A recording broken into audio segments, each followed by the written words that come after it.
నమస్తే, నేను మీ ఈశ్వర్. ఈ6 న్యూస్ కి స్వాగతం. వార్తల్లోని ముఖ్య అంశాలు.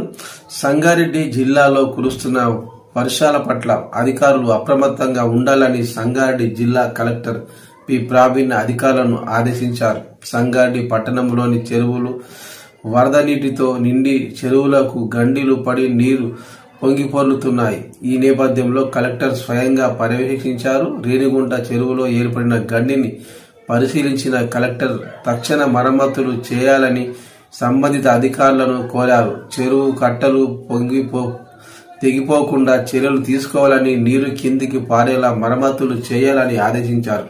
కలెక్టర్ మాట్లాడుతూ వాగులు, చెరువులు, కుంటల వద్దకు ప్రజలు వెళ్లకుండా ముందస్తు హెచ్చరికలు జారీ చేయాలని రెవెన్యూ, పోలీసు, నీటిపారుదల శాఖ, మున్సిపల్ శాఖలు సమన్వయంతో కట్టుదిట్టమైన బందోబస్తు చర్యలు చేపట్టాలని కలెక్టర్ స్పష్టం చేశారు. జిల్లాలో ప్రజలకు తక్షణ సహాయం అందించేందుకు జిల్లా కార్యాలయంలోని భవన సముదాయంలో కంట్రోల్ రూమ్ ఫోన్ నంబర్ 08455276155 ఏర్పాటు చేసినట్టు కలెక్టర్ తెలిపారు. రహదారుల భద్రత, మరమ్మతుల తక్షణ చర్యలు చేపట్టాలని తెలిపారు. రోడ్లలో గుంతలు ఉన్న చోట తాత్కాలిక మరమ్మతులు 48 గంటల్లోపు పూర్తి చేయాలని కలెక్టర్ ఆదేశించారు.